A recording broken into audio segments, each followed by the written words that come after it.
What does Daniel Dubois have to do to beat Jarrell Big Baby Miller? And what does Big Baby Miller have to do to beat Daniel Dubois? Dubois has to finish this fight one way or the other.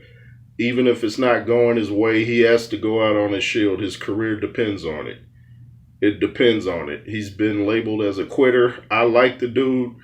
I stood up for him when he fought Joe Joyce. I said, that was an injury that's different than just quitting. But then against Usyk, I couldn't really say too much because that wasn't a blow to stop the fight. He seemed like he was frustrated. That's what Coach James said, and that's the reason he was let go. He said that Dubois quit, basically, and he was just frustrated because of how things were going in the fight. And you're going to get frustrated probably in a fight unless you come out and stop it in the first or second round. So you're going to get frustrated in the course of the fight because you might get hit low, you might get butted, you might get held a lot. So you're just going to have to deal with it and adapt. The key to boxing is adapting because it doesn't matter what your game plan is. If it's not working, you're going to have to adapt. So Daniel Dubois is going to have to go in there and not fall for the roughhouse tactics of Miller, establish the jab, and Jarrell takes a great punch, man. I was rewatching his fight with Lucas Brown, and Lucas Brown can punch, and Jarrell, he took those punches. He took them well, too.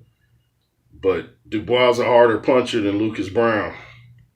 So if I was Dubois, I would just try to soften Jarrell Big Baby Miller up with the jab. I would make it a jab fest. It would be a jab fest if I was Daniel Dubois. I'd just jab him occasionally, hit him with a right or hook or uppercut, something to keep him honest. And yeah, I just try to jab him because it's hard to knock out Jarrell Miller, even if you hit him with the kitchen sink. He's just a real tough, durable, heavy guy. So that's what I would do if I was Dubois. If I was Miller, I'd try to keep getting in Dubois' head at the press conferences. And, I wouldn't say all the crazy stuff, but I keep trying to get into his head. And I would just try to rough him up in the ring and keep that constant pressure. You know what that feels like, having a 300-pound guy constantly coming at you? That's probably like seeing a train. Like, no matter where you run, the train's following you. Like, how can a train follow me? First of all, a train's on the track. Never mind. But, Jarrell Miller has to try to rough Dubois up. He has to make him feel his presence before the fight to make his fight easier when they actually step in the ring. Just go in there and keep the pressure up. Hit him with something, even if it's on the shoulder, the ribs. Hit him with something to keep him thinking and just keep coming forward. Jarrell Miller constantly coming forward might mess with Dubois' head and make him feel like quitting. We will see. So pressure from Jarrell Miller, constantly touching Dubois with something, constant pressure. And for Dubois, the jab. The jab is the key. But hey, that's just my take. I could be wrong, but I'm probably not. I've been watching the sport for decades, like I always say.